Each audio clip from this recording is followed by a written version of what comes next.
Greetings, brethren. So, you want to get to 1000 elo. Maybe you've been playing chess for a while, but just aren't able to break past the triple-digit elo. Or maybe you're just getting into chess and want to improve. Or maybe you just feel like you aren't getting any better. Well, my friend, this is the video for you. I'm going to teach you the best opening to get to 1000 elo. And this opening works with whatever your opponent plays. It is not dependent on what your opponent does, like most openings are, which can be frustrating. The key to getting better at chess is playing from a place of familiarity, so that you can actually learn from familiar positions in your games. Ideally, you can play this opening with both the black and the white pieces, so that you can maximize your confidence with it. I will teach you an opening that accomplishes this, and you will get to 1000 elo no problem. I imagine there are lots of you out there who have learned an opening or two, but your opponent never plays into them. Then you don't really learn anything as you play more and more games. Like, what are you going to do, right? Well, I'll tell you what you're going to do. You're going to learn how to get to 1000 elo with me right here and right now. So, what we are going to do is we're going to start with the white pieces. This opening is called the King's Indian opening. You can play it against whatever your opponent plays, and you can always be confident with it. It starts with knight to f3 here. This is the King's Knight. The idea is to move this pawn forward, fianchetto the bishop, and then castle the king. So you just get safe right away, everything is good. So against a move like this, your opponent's probably going to play a move like this, because if they played this move right here, they would just lose the pawn, right? They could develop a knight, whatever they want to do, you can always play this move. And you can always play the continuation of this move. That is the beauty of this opening, is its consistency. You don't have to, like if you play an e4 or e4 or d4, like what you do depends on what your opponent does. But here it doesn't. It can be consistent, and you can always learn from it. So for right now, we'll just start with this. I'll go over a couple of variations just so that you can learn the common ideas of the position. But for right now, we'll go like this. Okay, so your opponent plays here. We're just going to fianchetto the bishop. They can't take more of the center because your knight covers, so maybe they'll bring out this knight so that they can play that move. You're just going to fianchetto your bishop. And you can pretty much always do this no matter what your opponent does. Okay, so let's say they just do another nice move, they develop their knight right here. Okay, so what you're going to do is push this pawn next with the idea of bringing the knight here. This all is for a very important setup, which we're going to do by castling and then putting the rook on this square to try and push this pawn forward. So we're leaving the center alone right now, which, like, you know, some other people will tell you is not such a good idea. I bet you GothamChess is just screaming at me right now. But the goal is familiarity, and this way it's called a setup position, so you can learn from it. You can always branch off variations, whatever you want, after you get good at chess, but this is a good way to learn confidence in chess. And then you can play different openings, whatever you want, even not play any openings, just play on instinct, and you'll have the capability to do that. So, place here, very common move, opponent just wants to bring their bishop out like this. Okay, so they do that. We are going to move this knight here, and then they'll play another move. Maybe they'll play this so that they can get their bishop out. Now we are going to castle, and now they're going to get their bishop out. We're going to move our rook over. Like we said, this is the setup, this is what we want, and now they are going to castle. But this is a mistake for them, because now they play directly into our main line. What we want to do here, like the position is still totally equal. But now we play this move, and the opponent usually just explodes with this. Because they think, well, there's lots of stuff happening here. Number one, it's controlled by this piece, this piece, this piece. But if they take this, and we take back and we do all of these trades, the evaluation bar just skyrockets, and we actually win this trade, right? So that's something that happens a lot of your games, especially blitz when they don't think that far ahead. This is a common trade that will happen. Okay, so they know that they can't do that, right? So I push this forward. They know that they can't just trade right here.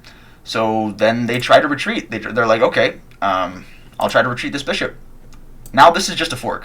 Just completely a fork. Takes, rook out. There you go. Now you're up a piece. Congratulations. So now what if they don't do that?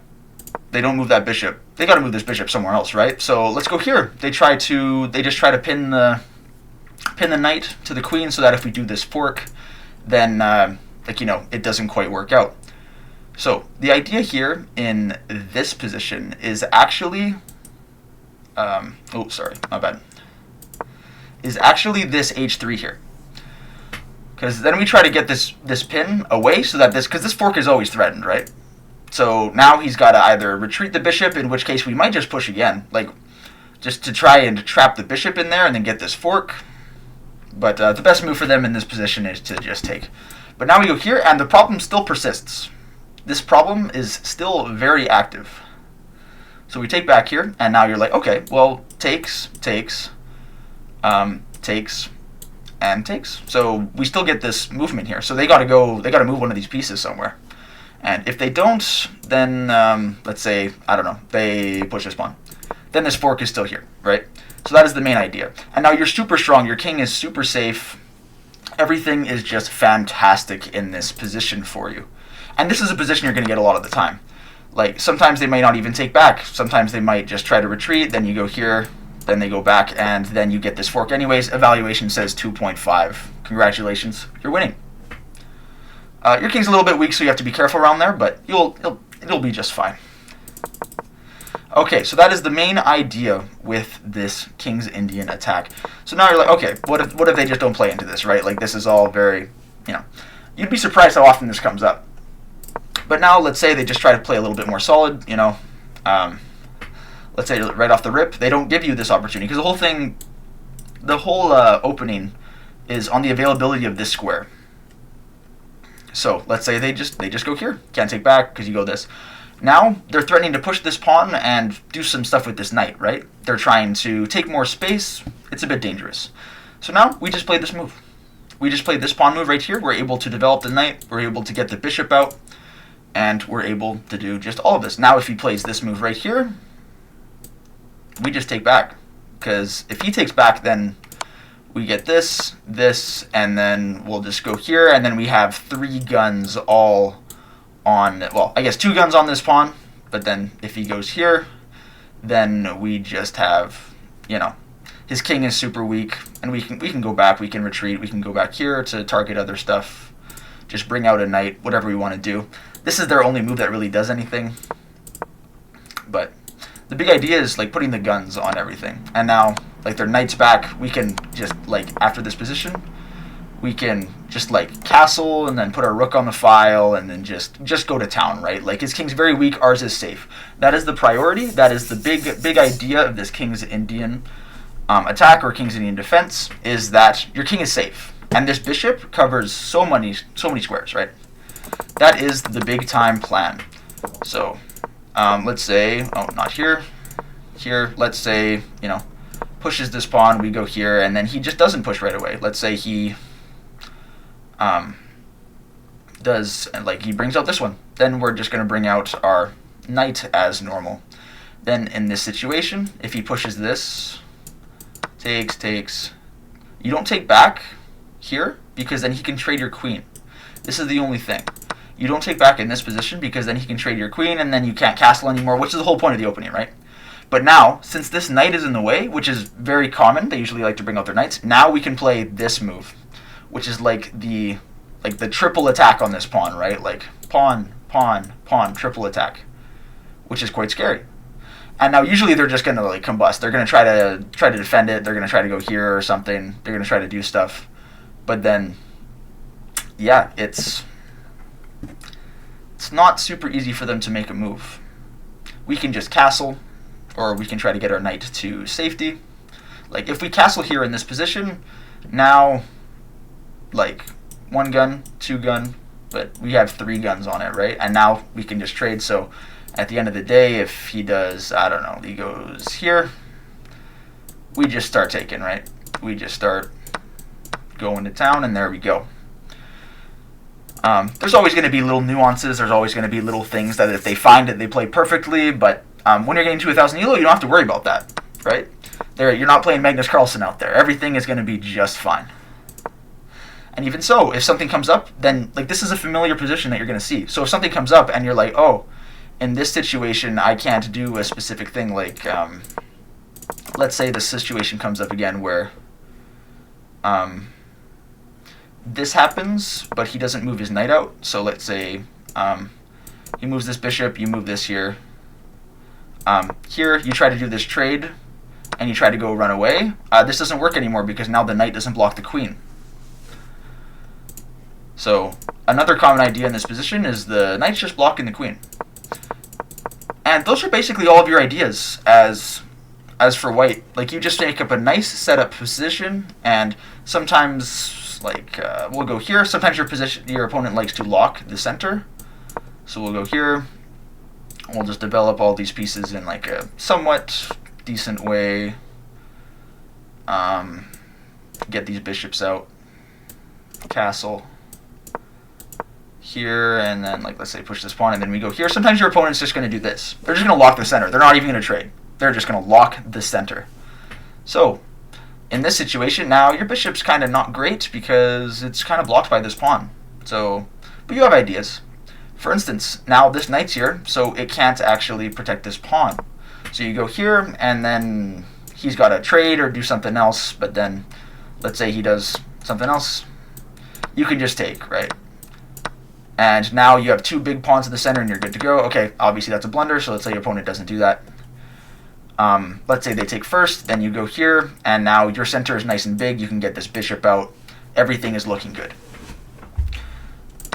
So yeah, a locked center actually benefits you in the king's idiot, because now, like, in this position, your king is just safe. Like, they might start throwing down some pawns on this side. Like, they might be like, okay, after this, they're going to ignore you, and they're just going to go for this stuff. But then you can just, like, put your knight here. Like, bring your knight here. And if they go here, then you bring your knight here. And everything's pretty safe. Like, you can always bring out, like, your knight to this side, because your bishop and your queen are always going to be sniping on this side. So let's say takes, and then, I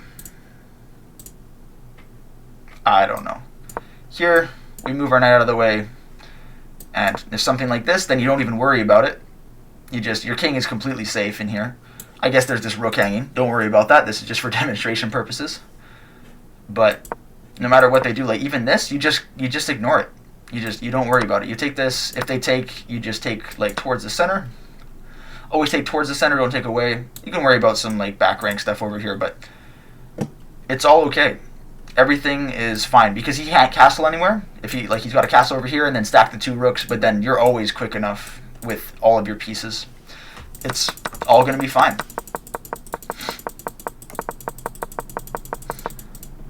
And in general, like in lower elos, people don't always understand how to attack. But after you play a couple games with this, you'll understand. You'll just know how to defend against it. Use your chess.com membership to review a game. Use your one daily review. Like, just understand where did it go wrong in the game. But now you know the general ideas. Okay, so this was for white. What about for black, right? You're not always going to be playing as white, so what about black? Okay, so the idea here is that if your opponent plays anything, you can always just play knight f3 and then do the exact same thing. So your opponent plays here, you're going here. Your opponent plays here, well, they just hang a pawn, so they're not going to do that. So let's say they bring out this knight. You go here, they bring out this knight, you go here. And all of the same ideas still exist. You're always going to try to do all of this, push this pawn forward. We'll just do this, push, I don't know, just some garbage moves for now. Here, castle, and put your, well, that just hangs a pawn. You won't worry about it. Here, and this. This is your ideal setup. This is what you're going for pretty much every single time. Because if they trade, then you can like take back with this, or the rook, or the pawn.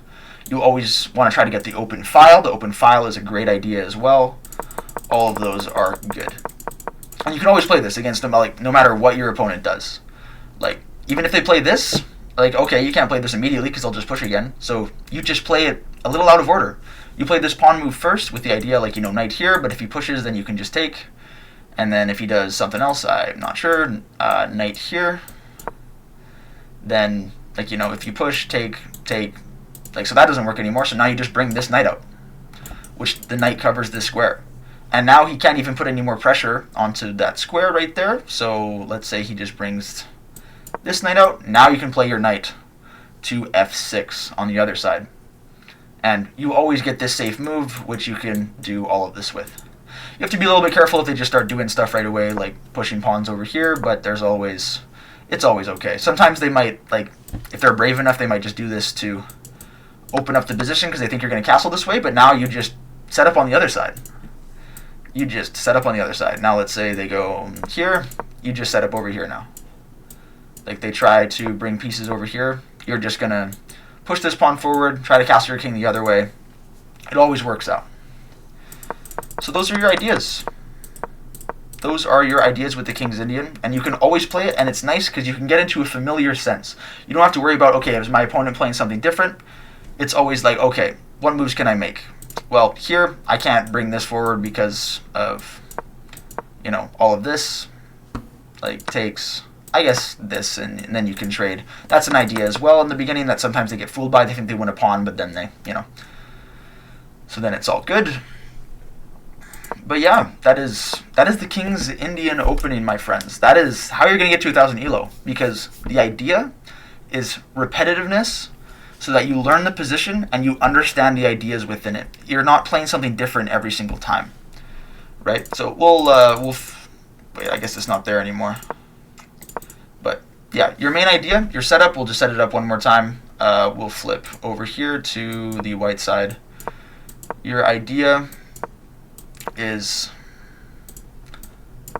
to not castle right away. We'll do this, pawn here, get the bishop out, castle, knight, this, and then play this move in the middle. This is your idea.